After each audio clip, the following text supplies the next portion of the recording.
आप उम्मीद करते हैं कि आप सब अच्छे होंगे और आप अच्छे से जो है पढ़ रहे होंगे और लॉकडाउन का फ़ायदा उठा रहे होंगे। देखिए क्लास 10 में आज हमने लाइफ प्रोसेस टॉपिक लिया है और हम इस टॉपिक में कवर करेंगे डिसीजेज ऑफ हार्ट, कवर करेंगे फंक्शंस ऑफ हार्ट, कवर करेंगे। इसके अलावा हार्ट एंड सर्कुलेटरी सिस्टम का जो पूरा सिस्टम है, जिस तरीके से हार्ट और सर्कुलेटरी सिस्टम काम करता है, उसको हम यहाँ पे डिस्कस करेंगे।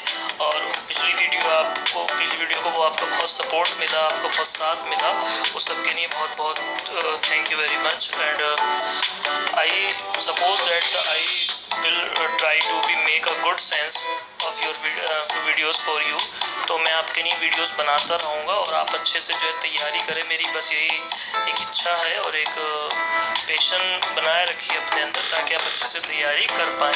देखिए हम पिछले थोड़ा सा रिवाइज कर लें, अगर हम रिकेप में चले जाएँ तो हम याद करेंगे हमने वहाँ पढ़ा था कि हार्ट के कितने पार्ट होते हैं। हार्ट के 4 पार्ट होते हैं, लेफ्ट आर्टियम, लेफ्ट वेंट्रिकल, ठीक है, left आर्टियम, left ventricle, right आर्टियम, right ventricle.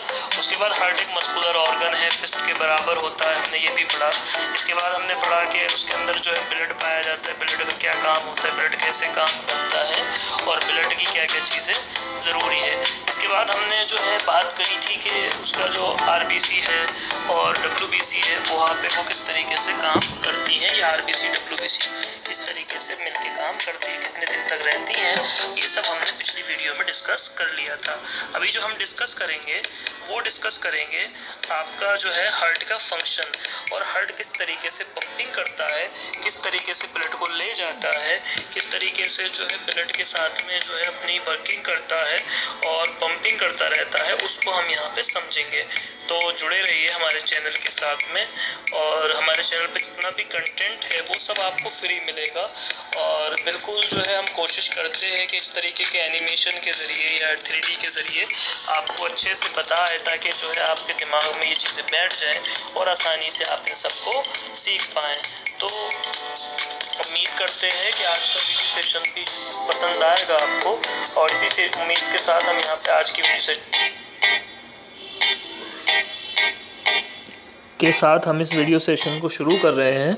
तो जुड़े रहिए हमारे चैनल के साथ में, और जो पुराने व्यूवर्स हैं वो ज़्यादा से ज़्यादा इसको शेयर करें और सब्सक्राइब करें। देखिए ये है एक डायग्राम हार्ट का, हमने यहाँ पे एक डायग्राम लिया है, और ये डायग्राम आपको शो करता है कि किस तरीके से इसमें pulmonary vein, right आर्टियम, pulmonary valve, tricuspid valve, pulmonary vein, left आर्टियम और मिट्रल वॉल्व, और आपको एरोटिक वॉल्व दिखाई दे रहा होगा, ठीक है।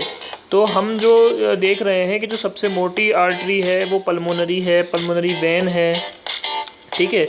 ये हार्ट डायग्राम विद फंक्शन दे रखा है, और इसमें ये बताता है आपको कि किस तरीके से जो है ब्लड पंप होता है और किस तरीके से ब्लड को बाहर आता है। अभी हम आपको 3D एनिमेशन से भी दिखवाएंगे इसको। 3D एनिमेशन से आपको ये चीज़ और क्लियर हो जाएगी कि किस तरीके से हमारा जो हार्ट है वो पंप करता है चीज़ों को, ठीक है। ये एक हमने और साफ सी फिगर ली है। अगर आप ध्यान से देखेंगे तो हमने बताया था कि हार्ट में 4 चेम्बर मेनली होते हैं, जो लेफ़्ट आर्टियम, राइट आर्टियम, लेफ़्ट वेंट्रिकल और राइट वेंट्रिकल के नाम से जाने जाते हैं, ठीक है। तो हम अगर देखें तो इसमें दिखाई दे रहा है हार्ट जो है बच्चों कई तरीके के होते हैं। तो जो हार्ट ह्यूमन हार्ट होता है उसे मायोकार्डियल या मायोजेनिक कहते हैं। क्यों कहते हैं? क्योंकि दुनिया में जो हार्ट हैं वो 2 तरीके के होते हैं। एक हार्ट ऐसे होते हैं जो दिमाग से कंट्रोल होते हैं, तो जो दिमाग से कंट्रोल हार्ट होते हैं उन हार्ट्स को कहते हैं हम न्यूरोजेनिक। लेकिन ह्यूमन का जो हार्ट है वो उसमें जो है दिमाग से कंट्रोल नहीं होता, इसलिए उसको मायोजेनिक कहा जाता है, ठीक है। तो जो हार्ट जो है कंट्रोल नहीं होंगे दिमाग से, उन्हें क्या कहेंगे? उन्हें कहेंगे मायोजेनिक। ये हमने एक TS लिखाई है हार्ट की, ठीक है, TS ऑफ हार्ट है ये, और ये दिखाती है किस तरीके से अंदर से इसके अंदर वॉल्व सिस्टम और आपका आर्टियम और वेंट्रिकल सिस्टम यहाँ पे दे रखा है, जिसके ज़रिए आपको पता लगेगा कि किस तरीके से जो है हम आर्टियम और वेंट्रिकल को यूज़ करके अपना पूरा ब्लड की सप्लाई पंप करते रहते हैं। इसको कई चीज़ें जो है इस्तेमाल होती हैं। इसमें एक चीज़ होती है जिसे कहते हैं ANF, नाट्रियूरेटिक फैक्टर होता है, जो कंट्रोल करता है हार्ट बीट को। इसके अलावा और भी बहुत सारी चीज़ें हैं जिससे हार्ट बीट को जो है कंट्रोल किया जाता है, ठीक है। तो ये जो TS ऑफ हार्ट शो करती है, आप देख रहे होंगे ध्यान से, इसको अगर देखेंगे तो हमने जो है हार्ट की पंपिंग दिखाई है, और इस फिगर को हम थोड़ा सा अच्छे से समझेंगे। ये हार्ट इस तरीके से ब्लड को पंप करता है, देख रहे होंगे आप। इस तरीके से ये लुप और डुप की आवाज़ के साथ इसको ब्लड को जो है यहाँ पे पंप करता रहता है और ईजिली यहाँ से पंपिंग ब्लड की होती है और आसानी से जो वेंट्रिकल से सारे पार्ट्स को ब्लड जाता है। थोड़ा सा साफ करके और देख लीजिए, ठीक है। इसमें से लुप और डुप की आवाज़ तब होती है जब आपके जो वाल्व है खुल जाते हैं। एक तरफ ट्राइकस्पिड वाल्व होता है और एक तरफ बाइकस्पिड वाल्व होता है और ये वाल्व जब खुल जाते हैं तो इसके अंदर से फिर इसमें आवाज़ पैदा होती है, ठीक है। तो इसके बारे में थोड़ा सा आप याद रखिएगा, ट्राइकस्पिड वाल्व और बाइकस्पिड वाल्व के बारे में। ये यहाँ पे हमने पंपिंग दोबारा से दिखाई है, इसको थोड़ा सा और अच्छे से समझ लीजिए। और यहाँ पे जो पंप कर रहा है ये इस तरीके से ही पंप करता है। अभी हम इसमें आगे जो है आपको दिखाएंगे कि किस तरीके से 3D एनिमेशन के ज़रिए ये पंपिंग करता है और 3D एनिमेशन से आपको बिल्कुल क्लियर हो जाएगी ये चीज़ कि किस तरीके से हमने यहाँ पे जो है उसके अंदर वीडियो में दिखाया है कि किस तरीके से वो पंप करता रहता है और दिन भर में पंप करके सारा ब्लड ख़त्म करता है। देखिए ये वीडियो आपको दिखाई देगी। आप जानते हैं कि हार्ट बीट जो होती है 72 से 90 टाइम्स होती है। ये बहुत क्लियर 3D एनिमेशन है जिससे आपको क्लियर पता चलेगा। इसी तरीके से आपका हार्ट दिन भर जो है पंप करता रहता है चीज़ों को और ये 72 से 90 टाइम्स बार लगभग पंप करता है। देख लीजिएगा, इसकी आवाज़ भी आप जो है सुनिए ताकि आपको मालूम चले कि किस तरीके से ये काम करता है। इसमें हल्की सी लुप और डुब की आवाज़ होती है, जैसा कि हमने आगे भी बताया है कि लुप और डुब आवाज़ जो है वॉल्व के खुलने से होती है और इसी को आप क्या कहते हैं, हार्ट बीट कहते हैं। हार्ट बीट कितनी होती है? 72 से 90 टाइम्स हार्ट बीट आपकी होती है। फ्रेंड ये हमारे पास स्ट्रक्चर है और इस स्ट्रक्चर में हम देख रहे हैं कि ये जो हमारा है ये आर्टिकल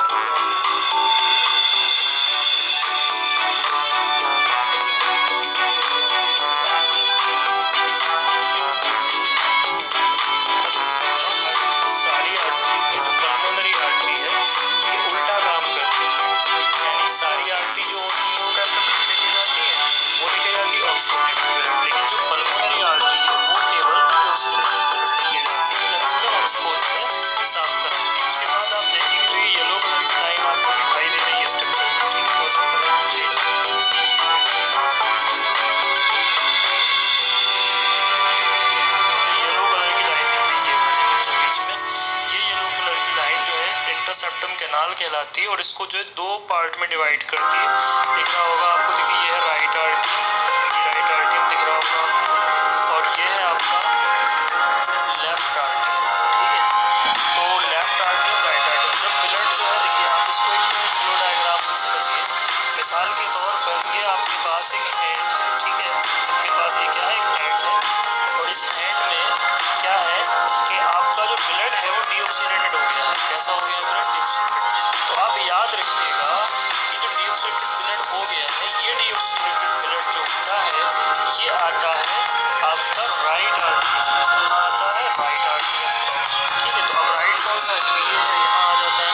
जैसे ही राइट आर्टरी से ब्लड आता है तो यहाँ पर यहाँ पर एक बाइकस्पिड वाल्व लगा हुआ होता है। देखिए यहाँ पे लिखा हुआ है, इधर ट्राइकस्पिड होता है और इधर बाइकस्पिड होता है। आपको दिख रहा है, तो हम दोबारा दिखवा रहे हैं। ये बाइकस्पिड है और ये ट्राइकस्पिड है, ठीक है। एक फिगर से और समझते हैं, अगर इस फिगर में आपको वो हो तो जब ये ब्लड इसमें आता है और इसमें से यहाँ पर जो ट्राइकस्पिड वाल्व है ये खुल जाते हैं ऐसे करके और ये ब्लड जो है इसके अंदर एंटर करता है और इसके अंदर एंटर करने से आवाज़ होती है, एकदम खुलता है तो लुप, और जैसे ये बंद होगा बच्चों तो आवाज़ होगी डुब। इस तरीके से लुप और डुब की साउंड यहाँ पे बनती है जिसे हम हार्ट बीट कहते हैं। उसके बाद राइट आर्टरियम इसको पंप कर देता है लंग्स के अंदर। कहाँ पंप कर देता है? यहाँ पे पंप कर देता है इसको लंग्स के अंदर, ठीक है। कहाँ पंप कर देता है? ये हमने लंग्स बना लिए और ये कहाँ पंप कर देता है? लंग्स में। लंग्स क्या करते हैं? लंग्स यहाँ से ऑक्सीजन ले लेते हैं, कार्बन डाइऑक्साइड ले लेते हैं और ऑक्सीजन यहाँ से मिक्स कर देते हैं एलोवेली सैक से, ठीक है। इसके बाद ये मिक्सड हुआ जो ऑक्सीजन ब्लड है ये आपका आता है लेफ्ट लंग की तरफ से और लेफ्ट लंग में से आने के बाद में जो है जो लेफ्ट आर्टरी में वहाँ आता है। इसके बाद से ये फिर से वॉल्व खुलते हैं यहाँ पे आके, इस जगह पे जान के, और यहाँ पे जो वॉल खुलने से आवाज़ होती है लुक, और जैसे ही बंद होते डुक। इस तरीके से ये एक साइकिल चलती रहती है और इसे ही बच्चों कार्डियक साइकिल कहा जाता है। क्या कहा जाता है इसे? एक कार्डियक साइकिल कहा जाता है। हम एक और फिगर को समझेंगे। देखिए एक और फिगर दी गई है इन्होंने। तो जो पल्मोनरी आर्टरी है केवल इसका ही काम उल्टा है। ये हार्ट का जो डीऑक्सीजनेटेड ब्लड होती है इसे ऑक्सीजनेट करने के लिए काम करती है। दिख रहा होगा आपको, ठीक है, ये हैगा। अभी हमने पीछे जब पंपिंग आपको दिखाई थी तो दिखाया था कि पंपिंग के दौरान ही वो उसको क्या कर देता है, पंप कर देता है, और पंप करने के बाद में जो है उसको क्या कर देता है, उसको जो है उधर तक फेंक देता है। थोड़े इनकन्वीनियंस के लिए सॉरी। तो इस तरीके से ये यहाँ पे काम करती है। ठीक है, एक और फिगर से समझते हैं।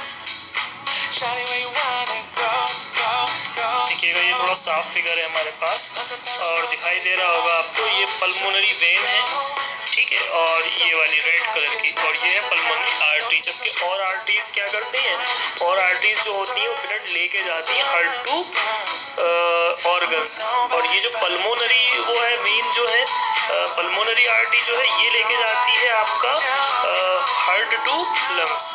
ठीक है, वहाँ लंग्स में ये मिल जाता है ब्लड, और मिलने के बाद में उसके बाद जो है ये सही करके पल्मोनरी वेन के जरिए पहुंचा दिया जाता है। ठीक, इस तरीके से एक टोटल कार्डियक साइकिल चलती रहती है, जिसे हमें कार्डियक साइकिल कहते हैं या हार्ट बीट कहते हैं। ठीक है, ये कार्डियक साइकिल कंप्लीट होती रहती है, इसीलिए हार्ट बीट बनती है।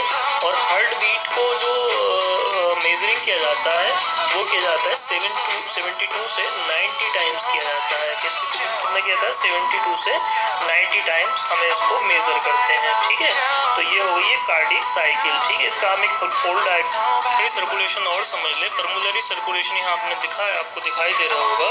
पर्मुलरी circulation carries the deoxygenated blood away from the heart. ये हार्ट से क्या ले जाते हैं? डीऑक्सीजनेटेड ब्लड ले जाते हैं। ठीक है, लंग्स को ले जाते हैं और रिटर्न्स करते हैं oxidated blood back to the heart.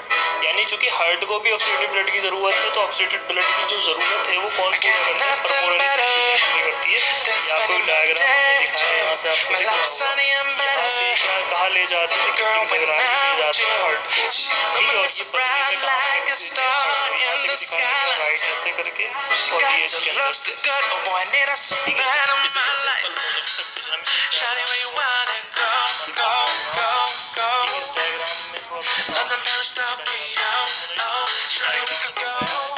Left artery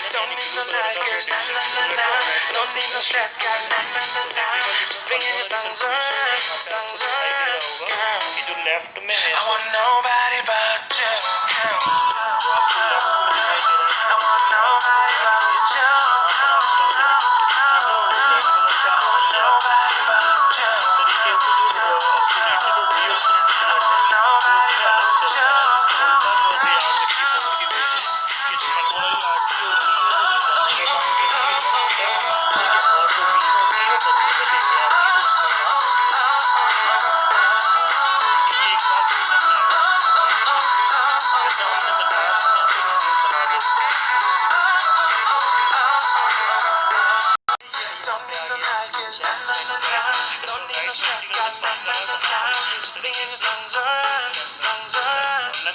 इसके अंदर ऑक्सीजन मिक्स कर दी, तो लंग्स की जो ऑक्सीजन था वो लंग्स के जरिए सीधे अब कहाँ आ गया, अब आ गया लेकिन चूंकि लेफ्ट साइड में पंप नहीं कर सकता, और पंप करेगा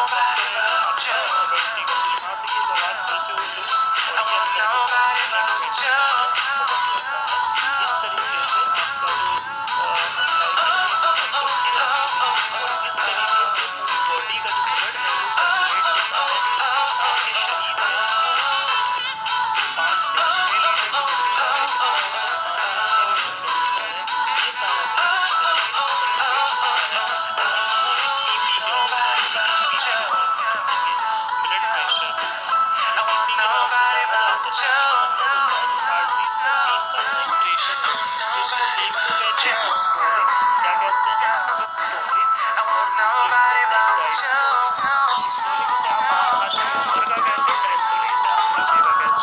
तो इसकी एक नॉर्मल रेंज है और एक इसकी हायर रेंज है। तो जो नॉर्मल रेंज है आप जानते हैं वो होती है इसकी 120 mmHg। ठीक है। और जो इसकी लोअर लो है वो 180 Hg। आपको याद होगा 2019 में 2019 में साइंटिस्टों ने ये कहा कि अब जो नॉर्मल बीपी प्रेशर है वो आपका माना जाएगा लगभग 130, क्योंकि 90 और 130 अभी नया डाटा आ गया है 2019 में, क्योंकि उन्होंने बोला कि इतना आदमी जो चीज़ें हैं वो लिए फिरता है, इतना सब कुछ अपने साथ लिए फिरता है, तो इसलिए जो है ऐसा हो गया और इस तरीके से ये अब जो है नॉर्मल माना जाता है।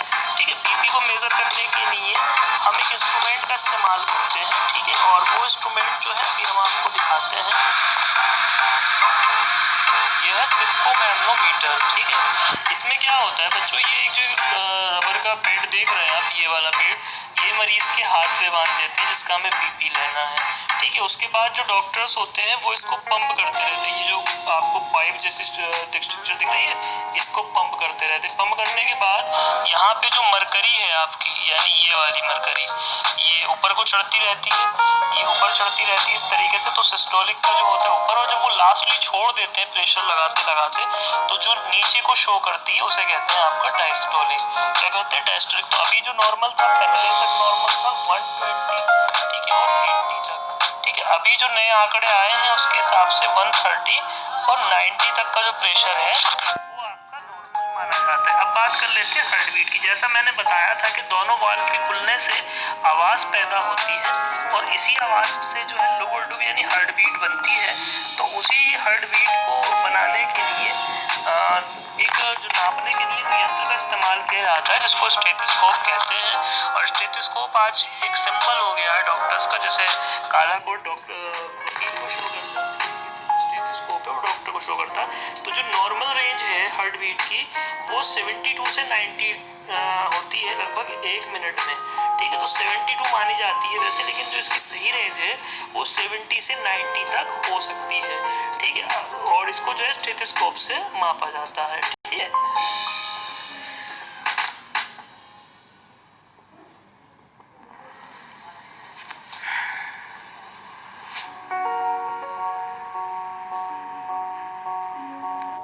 बात कर लेते हैं डिसीज ऑफ हार्ट की, यानी हार्ट की डिसीजेस क्या क्या होती हैं और कैसे होती हैं।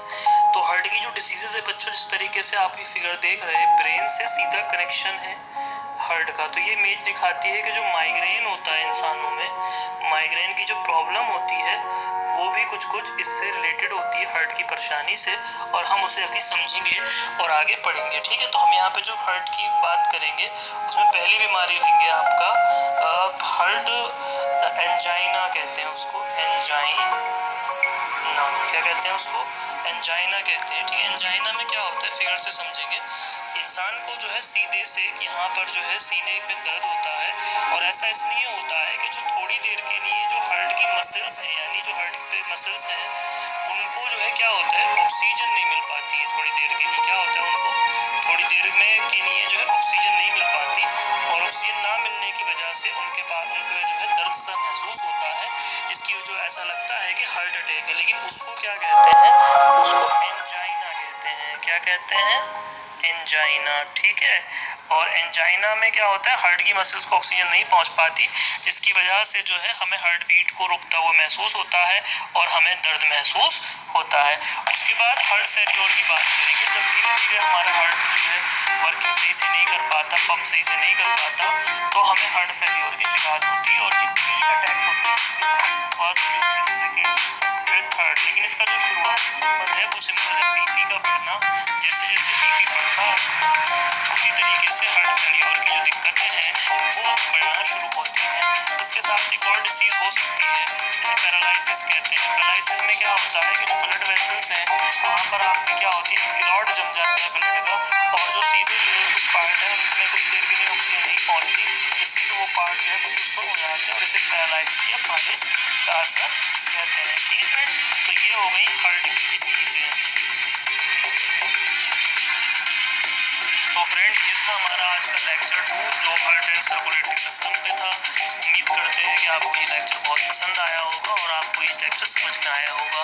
कोई चीज़ अगर हमसे छूट गई है और आपको लगती है कि हमें उस पर वीडियो बनाना चाहिए तो हमें कमेंट में ज़रूर लिखिएगा, हम उस पर वीडियो ज़रूर बनाएंगे। So thank you very much to watch the full video. Please share and subscribe my channel.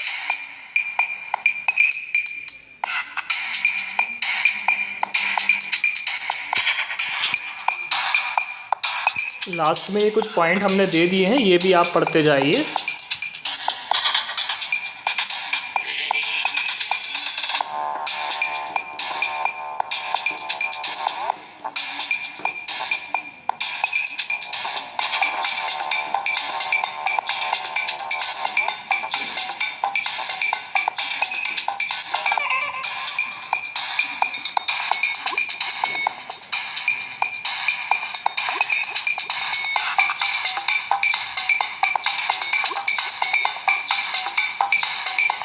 Thank you very much. आज की वीडियो में इतना ही और आपका बहुत बहुत धन्यवाद पूरी वीडियो देखने के लिए।